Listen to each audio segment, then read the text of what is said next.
Salatullah, salamullah. Assalamualaikum warahmatullahi wabarakatuh. Alhamdulillah wassalatu wassalamu ala Rasulillah wa ala alihi wa sahbihi wa mawalah wa la hawla wa la quwata illa billahi wa ba'du.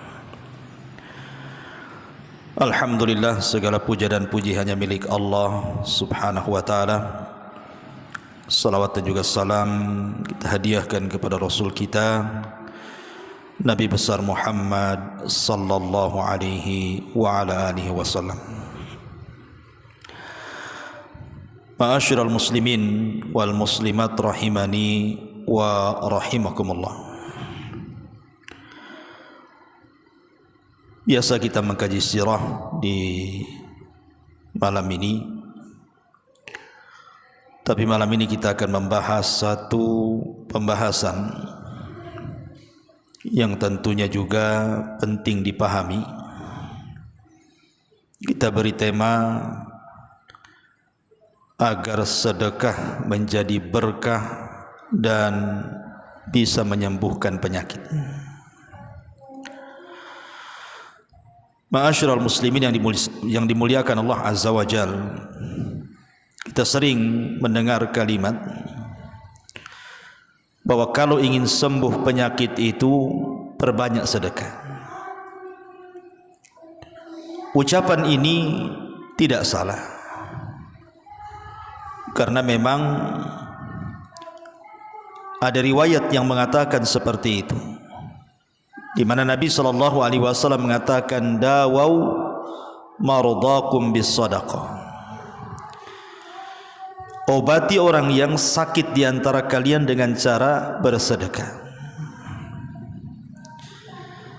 Dan kisah-kisah para ulama juga banyak dikisahkan, seperti seseorang datang kepada Abdullah ibn Mubarak mengeluhkan akan penyakitnya, kemudian Abdullah ibn Mubarak memberikan saran agar dia bersedekah dengan air. Setelah bersedekah, sembuh penyakitnya.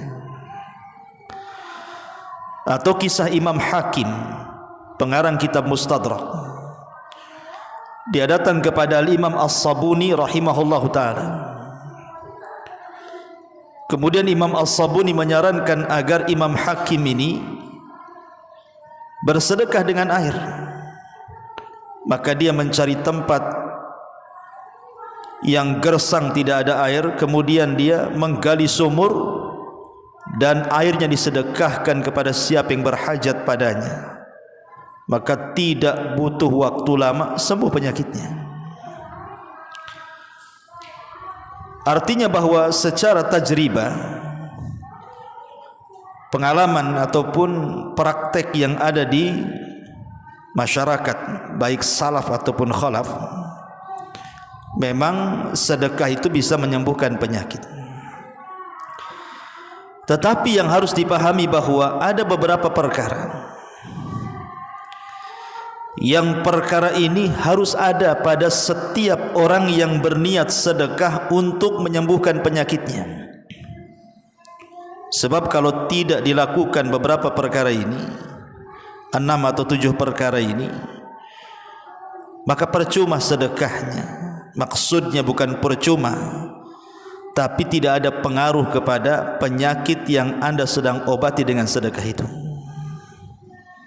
Sehingga bagaimana supaya betul-betul efektif sedekah yang kita sedekahkan itu bisa menyembuhkan penyakit. Ini pembahasannya. Ma'asyiral muslimin yang dimuliakan Allah subhanahu wa ta'ala, yang pertama,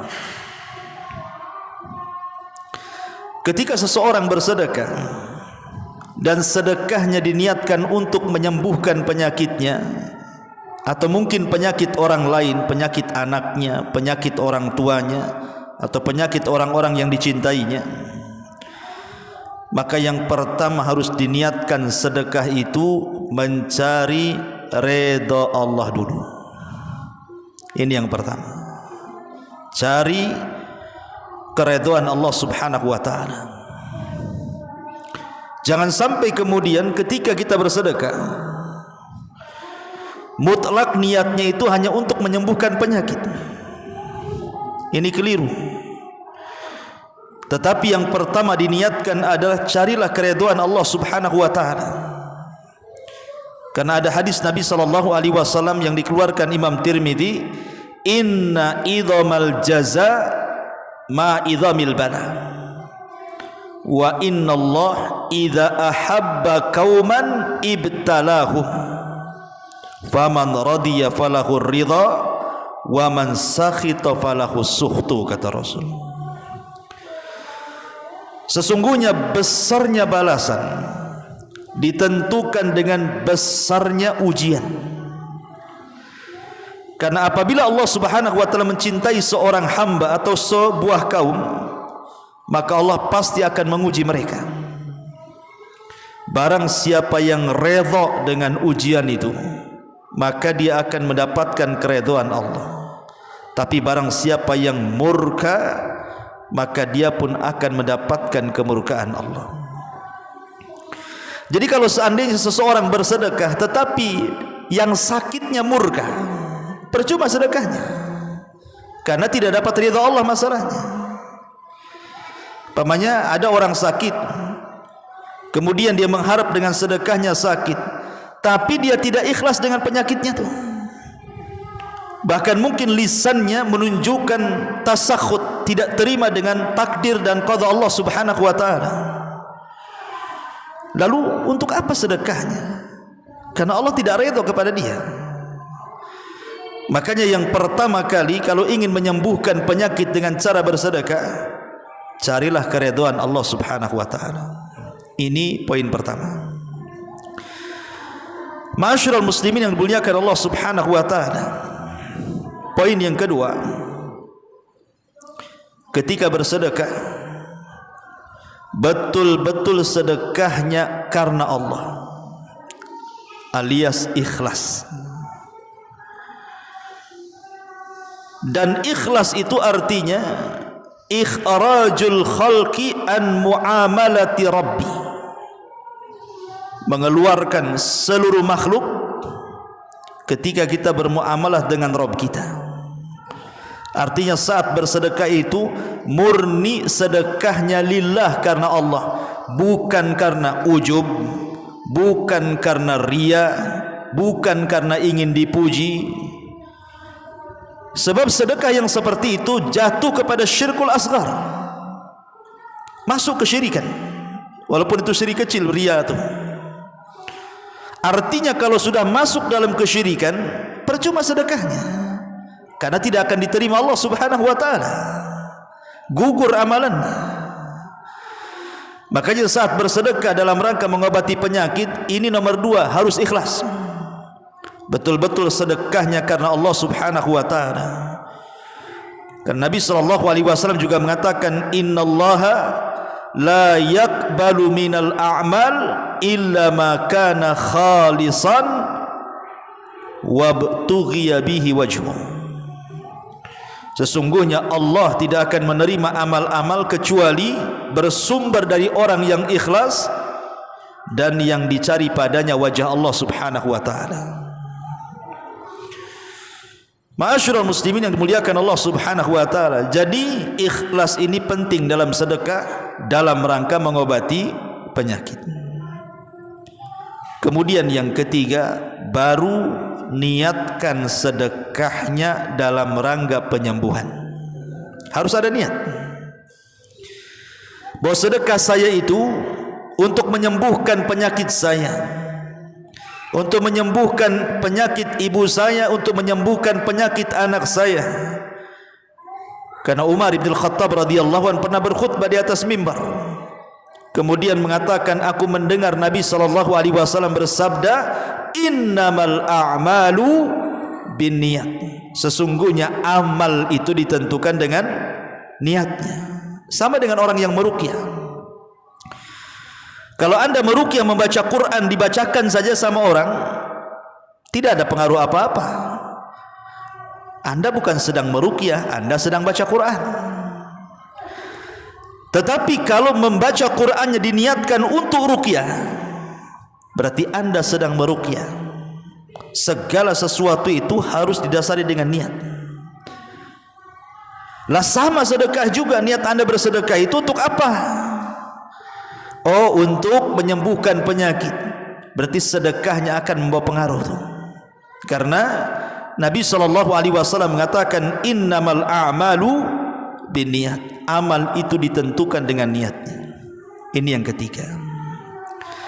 Yang keempat, harta yang disedekahkan itu harus harta yang baik.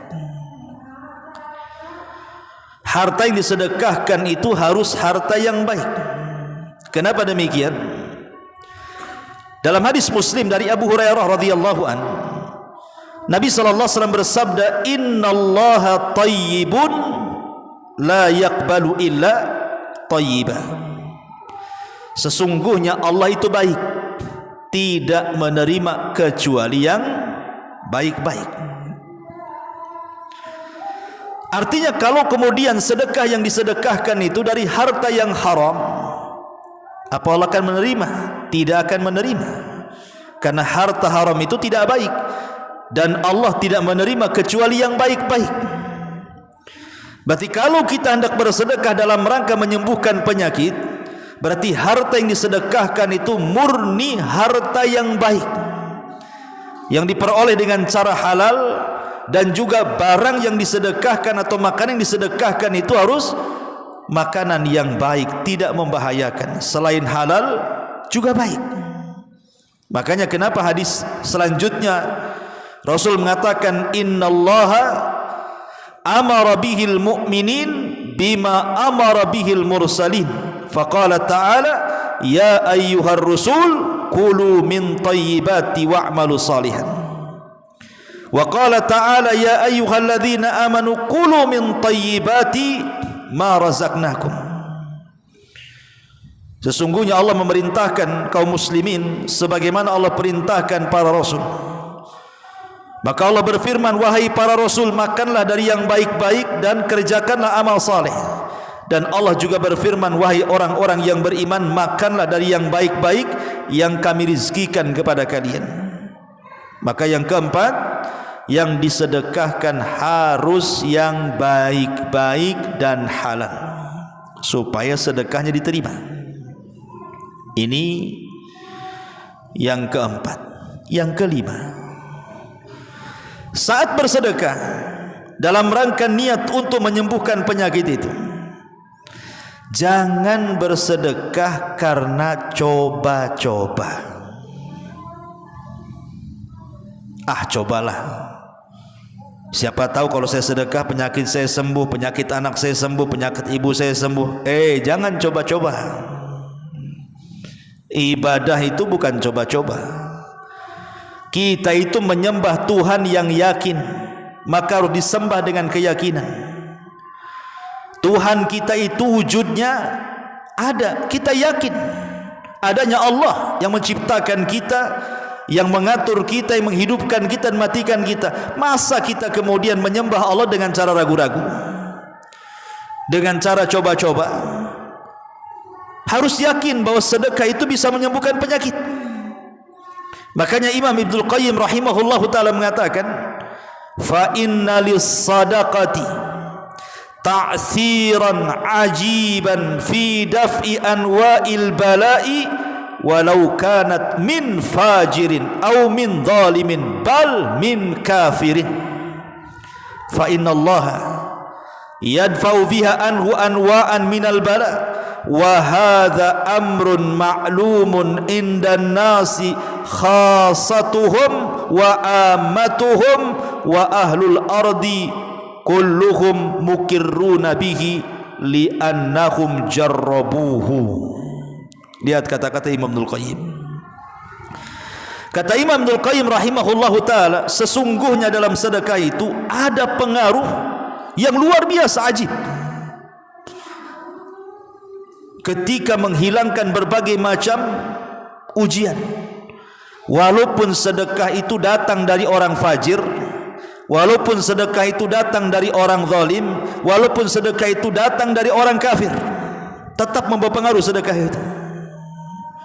Karena Allah Subhanahu wa taala sudah banyak menghilangkan dengan sedekah berbagai macam bencana dan ujian, dan ini perkara yang maklum diketahui di tengah-tengah manusia, baik orang khususnya atau orang umumnya.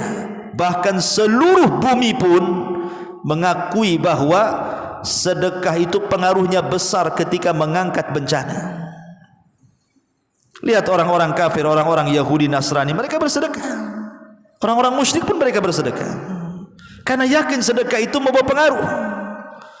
Nah, kalau orang-orang kafir mereka yakin bahwa sedekah itu membawa pengaruh di dalam mengangkat sebuah bencana, lu kita pula orang Islam tidak yakin, sehingga kemudian coba-coba pula.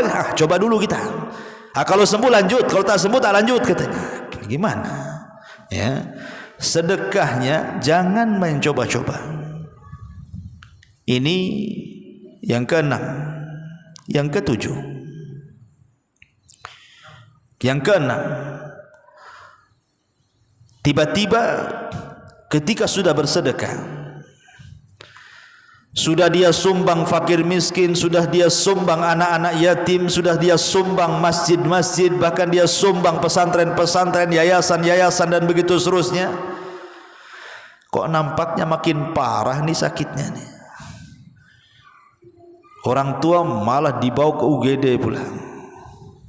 Ini sudah banyak saya sedekah sana sini, kok tak ada pengaruh katanya. Berhenti sajalah. Berhenti karena tidak ada pengaruh kepada penyakit. Ini bagian daripada ragu akan kekuasaan Allah. Berarti dia enggak yakin. Harus yakin. Ya, tidak boleh dihentikan. Buat apa saya sedekah, enggak sembuh-sembuh juga. Berarti kan niat sedekahnya itu kan murni karena dirinya, bukan karena Allah. Itu jatuh ke tidak ikhlasan nanti jatuhnya tuh. Maka tidak boleh seseorang itu tiba-tiba menghentikan sedekahnya gara-gara tidak ada pengaruh untuk kesembuhan penyakitnya tuh. Orang itu harus yakin, tidak boleh ragu dengan kekuasaan Allah Azza wa Jalla. Allah kalau mau bisa menyembuhkan seketika. Allah juga kalau mau bisa mematikan seketika. Allah itu ala kulli syai'in qadir. Lihat di zaman dulu ada seorang laki-laki yang tidak ada satupun dosa kecuali dilakukan dia. Sampai dalam riwayat itu asrafa ala nafsihi, betul-betul tidak bawa dosa satupun. Enggak bawa pahala sedikit pun, karena dia habiskan seumur hidupnya berbuat dosa.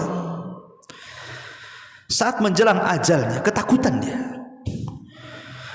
Karena ketakutan kemudian dia kumpulkan anak-anaknya. Kemudian dia mengatakan, "Idza ana mittu fa ahrikuni." Kalau aku mati, bakar jasadku. Kemudian abuku letakkan di bagian mana di lautan yang ada di bumi ini. Kau letakkan lautan sana, kau letakkan lautan sini. Jangan satu lautan. Kemudian dia mengatakan, "Fa wallah la in qadarallah alayya la yu'adzibanni adzaban ma 'adzabahu ahadun minal alamin." Kata. Sebab kalau Allah Subhanahu wa taala bisa membangkitkan aku, tentu Allah akan mengazab aku dengan azab yang tidak pernah dilakukan kepada siapapun di alam semesta ini. Lihat orang ini menanamkan dirinya apa? Perang dengan Allah. Allah katakan fafirru ilallah, lari kau kepada Allah. Ini pula menjauh dari Allah, tidak mau dekat dengan Allah, tidak mau ketemu lagi dengan Allah. Dengan mengatakan, kalau aku mati bakar itu jasadku, kemudian abuku sebar di semua lautan. Sebab kalau Allah sanggup membangkitkan diriku, habislah aku katanya. Allah akan azab diriku dengan azab yang belum pernah terjadi kepada siapapun di alam semesta ini katanya. Dia tidak paham Allah itu ala kulli syai'in qadir. Ketika kemudian wasiatnya dilaksanakan oleh anak-anaknya, dia pun mati, dia pun dibakar, abunya disebar di semua lautan. Tiba-tiba Allah perintahkan bumi dan mengatakan ijma'i ma fiki minhu. Allah katakan kepada bumi, kumpulkan abu-abu orang yang disebar laut sana laut sini, kumpulkan wahai bumi jadi satu, balikkan jasadnya katanya. Allah yang perintahkan bumi, bumi nurut. Maka dikumpulkan semuanya, debu-debunya, abu-abunya, kemudian dibentuk lagi jadi dia, kemudian dihidupkan, kemudian dihadapkan di hadapan Allah Subhanahu wa ta'ala. Kemudian Allah mengatakan, ma hamalaka ala ma sana'ta ya fulan.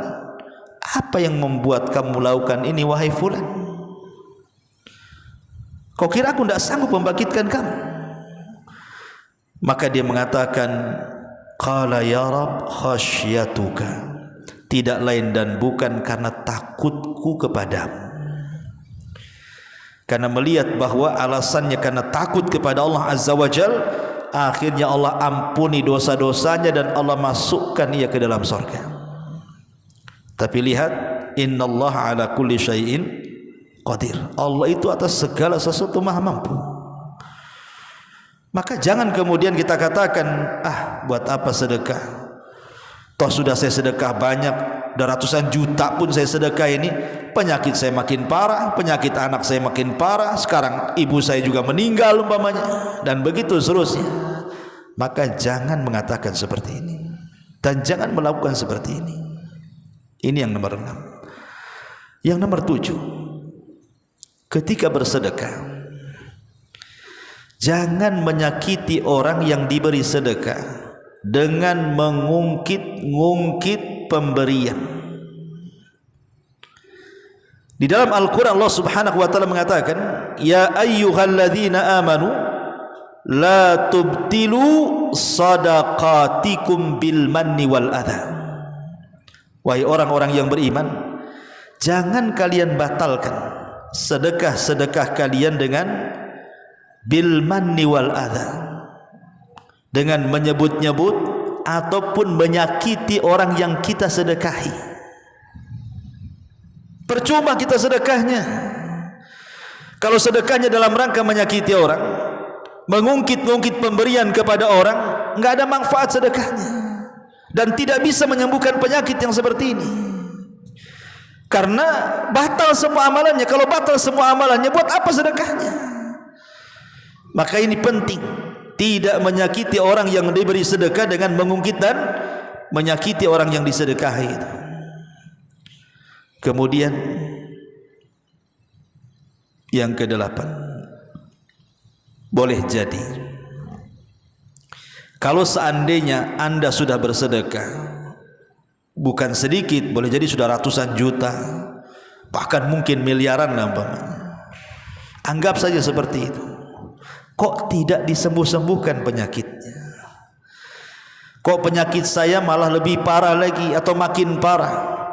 Anak saya makin parah sakitnya, orang tua saya makin parah. Saya sudah berusaha bersedekah, kok tak sembuh-sembuh pun. Ingat, ada 3 perkara yang harus Anda pahami. Ketika Allah Subhanahu wa ta'ala tidak mengabulkan permintaan kita dengan sedekah kita agar penyakit kita hilang, penyakit anak kita hilang, penyakit orang tua kita hilang, satu, boleh jadi Allah sedang mencintai orang yang sakit itu.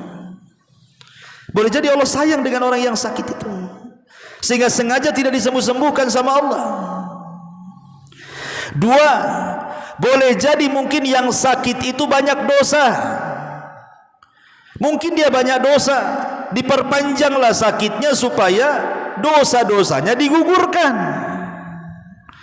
sehingga ketika dia lama sakit kemudian sembuh, sudah tak punya dosa lagi dia.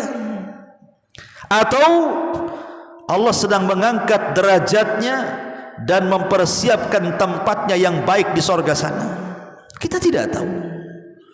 Kalau Allah takdirkan kemudian habis sedekah rupanya meninggal, boleh jadi dengan meninggalnya itu sudah, pertama sudah takdir dia, yang kedua memang Allah berkehendak seperti itu, dan Allah sudah tempatkan derajatnya atau mempersiapkan tempat yang baik dan terbaik bagi orang yang sakit itu. Perhatikan beberapa riwayat hadis-hadis Nabi sallallahu alaihi wasallam. Pertama hadis Abu Hurairah.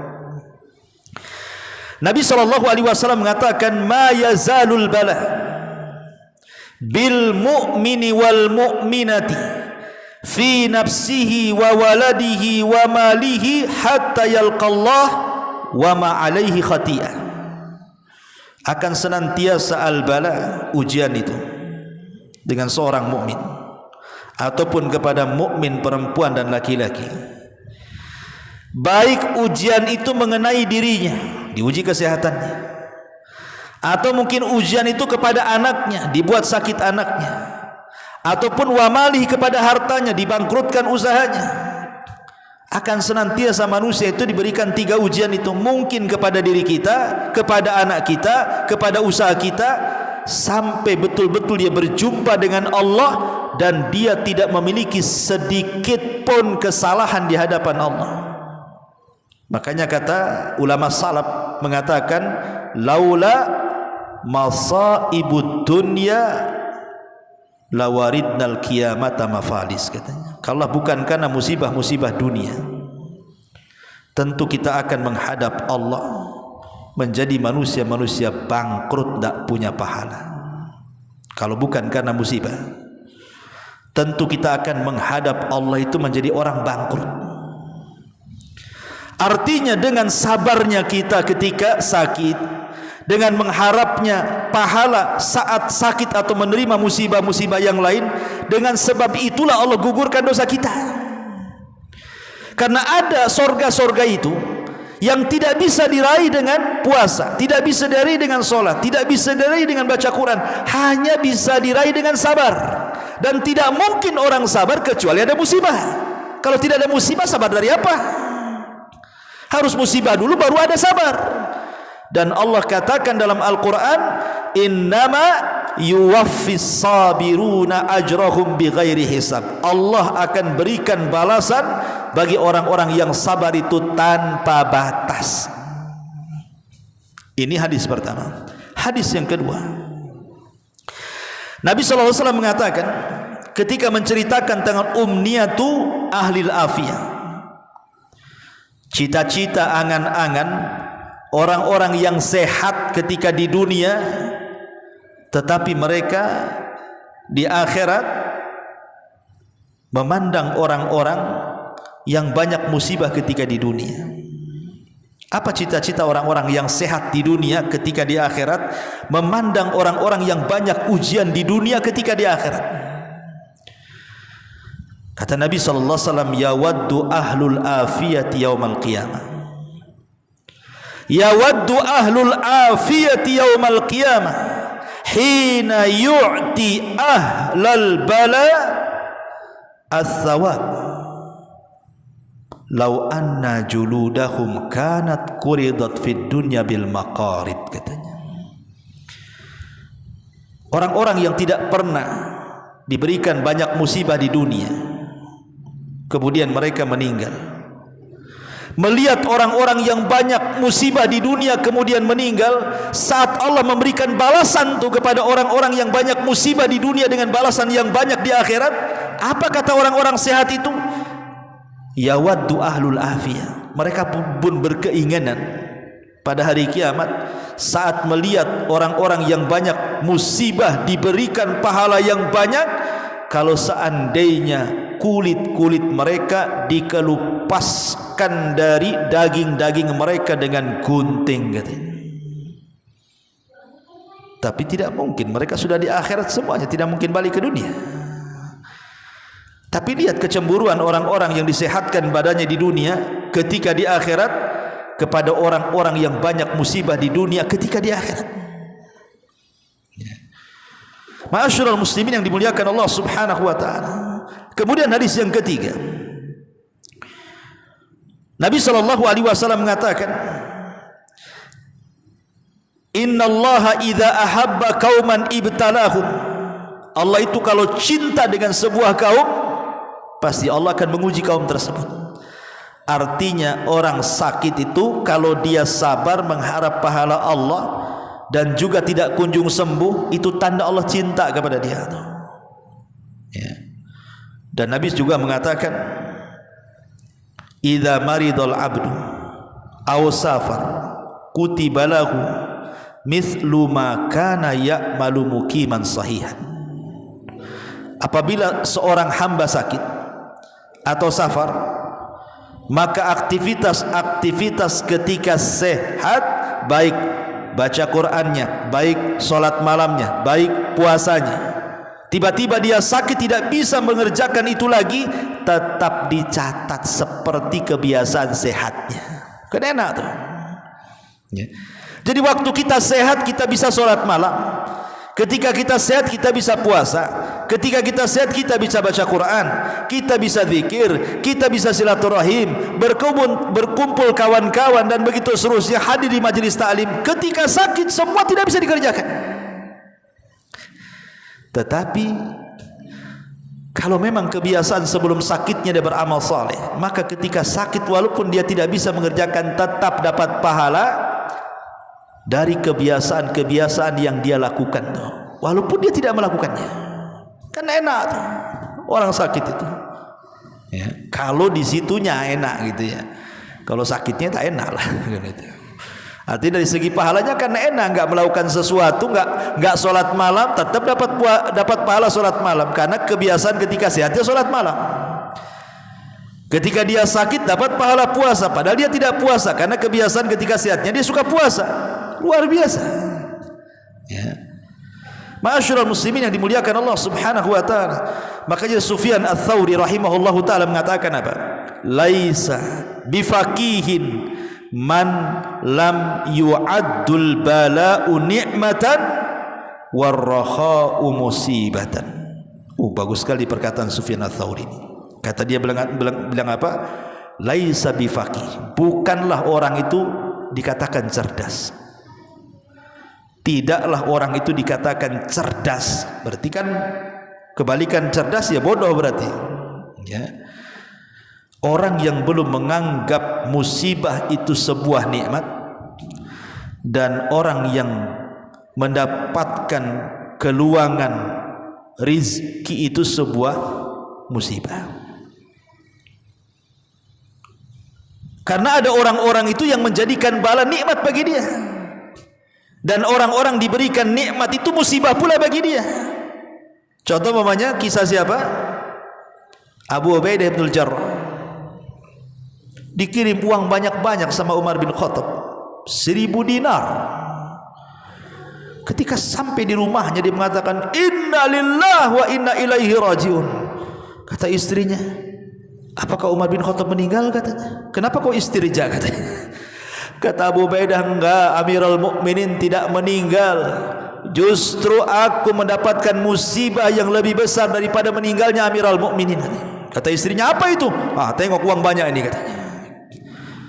Kata Abu Ubaidah, kalau begitu sumbangkan semuanya. Maka oleh istri disumbangkan semuanya kecuali dengan tinggal 2 dinar. Kata Abu Ubaidah, 2 dinar ambil tuh, katanya. Dari 1000 dinar tuh dalam 1 hari itu disumbangkan semuanya, kecuali hanya mengambil 2 dinar. Dilempar ke istrinya, ambil tuh, tinggal 2 dinar. Ada orang-orang yang ketika diberikan nikmat itu jadi musibah bagi dia, dan ada orang-orang yang ketika diberikan musibah itu nikmat pula bagi dia. Contohnya siapa? Urwah ibn Zubair. Urwah ibn Zubair ini di kakinya punya penyakit, mungkin semacam gula lah. Kan harus dipotong kan. Banyak kan orang-orang punya penyakit diabetes itu kan kadang-kadang sampai diamputasi. Jadi Urwah itu punya penyakit yang mungkin semacam diabetes atau apalah gitu. Yang jelas kaki satunya harus dipotong, diamputasi. Orang ini mengatakan, ya Urwah, karena zaman itu kan belum ada obat bius, ya kan? Ditawari apa? Khamr. Minum khamr ini wahai Urwah, supaya saat ku potong kakimu tak terasa, katanya. Kau lagi mabok, katanya gitu. Kata Urwah, kalau saya mabok, tiba-tiba kau potong tuh kakiku, aku mati. Celaka, aku mati saat mabuk, katanya. Nggak mau aku, katanya. Dia bilang itu. Lalu gimana wahai Urwah? Ini sakit masalahnya. Tak masalah sakit. Tunggu aku ambil wudu. Saat aku sholat 2 rakaat, kau potong kakiku. Sebab kalau aku mati saat kau potong, aku mati sedang sholat, katanya. Luar biasa ulama dulu itu. Betul-betul dia sholat, potong kakinya. Saking khusyuknya, tidak terasa itu kakinya dipotong. Baru terasa itu setelah dia sholatnya selesai, baru dia kesakitan sampai pingsan. Ya. Ada orang khusyuk tuh lagi dipotong kakinya. Habis itu setelah dia sadar, tiba-tiba mengatakan alhamdulillah ala kulli hal, katanya. Alhamdulillah kakiku dipotong, katanya. Alhamdulillah pula kakinya dipotong. Kemudian dikatakan, wah kakimu dipotong kau masih mengucap alhamdulillah. Ya, karena Allah kasih 4 anggota badan, 2 tangan, 2 kaki. Kalau 1 kaki potong masih ada 3, katanya. Nah, kan enak tuh jawabannya. Kan itu. Siapa di antara kita yang bisa ngomong begitu? Di waktu yang sama datang berita, ya Urwah, anakmu meninggal. Alhamdulillah, katanya. Alhamdulillah lagi itu, bayangkan. Hei Urwah, anakmu meninggal, kenapa kau bilang alhamdulillah? Anakku 7, kalau mati 1 tinggal 6, masih ada 6. Jadi ada orang-orang itu yang diberikan musibah itu nikmat bagi dia, dan ada orang-orang yang diberikan nikmat musibah pula bagi dia. Kan luar biasa kan itu ya. Ma'asyiral muslimin, makanya Sufyan Ats-Tsauri mengatakan, laisa bifaqihin man lam yu'addul bala ni'matan warraha musibatan. Orang itu belum dikatakan cerdas kalau belum menganggap bala itu sebuah nikmat dan nikmat itu sebuah musibah, katanya. Itulah ma'asyiral muslimin yang dimuliakan Allah Subhanahu wa taala. Intinya bahwa kalaupun dengan sedekah itu kok penyakit belum sembuh-sembuh, boleh jadi Allah sengaja tidak menyembuhkan dia karena sebuah maslahat. Boleh jadi Allah ingin menggugurkan dosanya sehingga ketika dia sembuh hilanglah semua dosanya. Atau boleh jadi mungkin ada maslahat lain, karena ada orang-orang itu kalau seandainya disembuhkan maksiat lagi dia. Sengaja Allah buat sakit biar berhenti maksiat. Kan banyak tuh. Wow, waktu sakit kapok dia itu maksiat. Kapok-kapoknya. Kata dokter, kau jangan zina lagi. Ya, kalau kau ini sudah kena virus nih, seminggu lagi kau mati. Oh, takut tobat luar biasa. 1 minggu kau tak mati-mati gitu. Ini hoax ini aja dokter nih katanya. Maksiat lagi dia, naudzubillah gitu, naudzubillah. Tapi hebatnya kadang-kadang ucapan dokter lebih sakti dibandingkan ustaz. Ustaz keluar dalil sak dalil-dalilnya, mau Quran sak Quran-Qur'annya enggak peduli orang mau mabuk, mau zina, mau judi. Itu kalau ustaz yang ngomong. Coba dokter yang ngomong, penyakitmu parah tuh, berhenti besok, kalau mati berhenti dah. Subhanallah, ya kan. Ada orang-orang yang akalnya kayak gitu tuh, dikasih dalil yang jelas-jelas, dalil Allah juga yang mengatakan nerakalah tempatnya, enggak terima dia. Ya, ma'asyiral muslimin yang dimuliakan Allah Azza wa Jalla. Jadi boleh jadi mungkin sengaja disakitkan supaya dia tidak maksiat, atau sengaja kalaupun Allah takdirkan dia meninggal dan dia sudah bersedekah untuk kesembuhannya, boleh jadi pahala sedekah ini akan mengalir saat dia meninggal, dan itu pula yang menjadikan pahala dirinya. Karena orang yang meninggal ketika masuk ke liang lahat, apa ucapannya?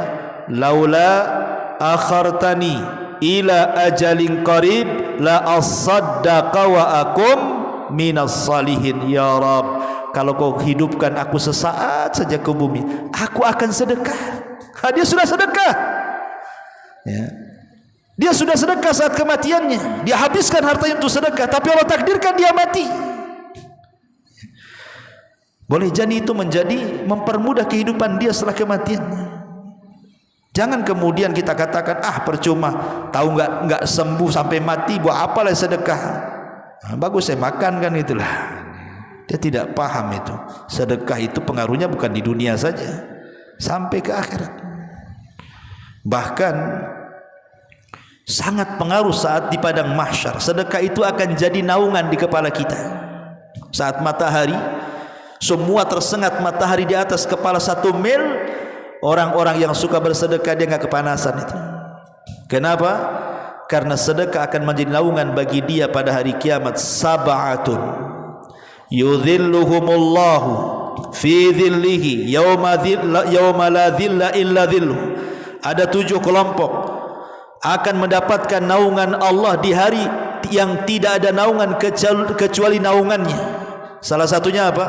Rajulun tasaddaqat biyaminih la hatta la tu'lam shimal. Seorang laki-laki yang bersedekah dengan tangan kanannya, tangan kirinya tak tahu. Subhanallah, ya. Ma'asyiral muslimin yang muliakan Allah Azza wa Jalla, tapi yakinlah seyakin-yakinnya bahwa Rasul pernah mengatakan tadawau mardakum bisadaqah. Obati orang yang sakit di antara kalian dengan sedekah. Artinya salah satu penyembuh. Ingat, sedekah ini bukan hanya menyembuhkan penyakit biasa. Penyakit yang luar biasa saja bisa sembuh. Penyakit yang rumah sakit angkat tangan menanganinya, semua dokter angkat tangan untuk mengobatinya. Tapi Allah Subhanahu wa ta'ala, dialah yang menurunkan penyakit, dia juga yang mengangkat penyakit. Allah yang menurunkan penyakit, Allah juga menurunkan obatnya. Harus yakin itu. Makanya kalau jadi pengobat, salah satunya nasihat untuk sedekah. Pak Edi kalau bekam atau apa gitu kan, habis dibekam biar sembuh, sedekah ke Nurul Ilmi, gitu. Promosi bulan Nurul Ilmi, kan gitu. Sedekah tuh di Nurul Ilmi lagi bangun masjid tuh, biar cepat sembuh. Nah, gitu maksudnya. Kasihlah dalil-dalil banyak-banyak kan. Saya contohkan beberapa kisah nyata ya. Kisah nyata ini. Tadi saya sudah sebutkan 2 kisah. Kisah seseorang yang datang kepada Imam Abdullah ibn Mubarak. Kemudian orang ini punya penyakit, kata Abdullah ibn Mubarak, sedekahlah dengan air, tiba-tiba sembuh penyakitnya dengan izin Allah. Kemudian juga kisah Imam Hakim, pengeluar hadis, karyanya Mustadrak Imam Hakim. Kalau kita baca hadis rawahu Hakim, telah meriwayatkan Hakim kan itu. Dia pernah sakit, kemudian datang kepada Imam As-Sabuni. Kemudian kata Imam As-Sabuni, sedekah dengan air sembuh penyakitnya. Atau contohnya, aqimatun tasaddaqat farazaqahallahu bitau amaini. Ada kisah, ada seorang wanita mandul. Dia bersedekah, hamil langsung sekali lahir kembar. Luar biasa, ya. Dan itu dijelaskan oleh seorang syekh bercerita, ada seorang wanita, dia bertempat di Saudi, negara Saudi sana. Ya. Dia mengatakan seperti itu, bahwa istriku diponis mandul. Kata dokter, diponis mandul, tidak mungkin punya anak. Namanya orang mandulnya nggak mungkin punya anak gitu. Tapi setelah dia mendengarkan khutbah seorang syekh tentang bagaimana sedekah itu bisa mengangkat bala, mengangkat ujian gitu kan, dia pun terus bersedekah tidak henti-hentinya, diniatkan supaya dia punya anak. Subhanallah, akhirnya istrinya hamil, sekali hamil keluar 2 kembar pula tuh. Ini terjadi. Bahkan dikisahkan juga dari negeri seberang, negeri Saudi sana, ada seorang yang terkena penyakit stroke berkepanjangan. Stroke lama sekali.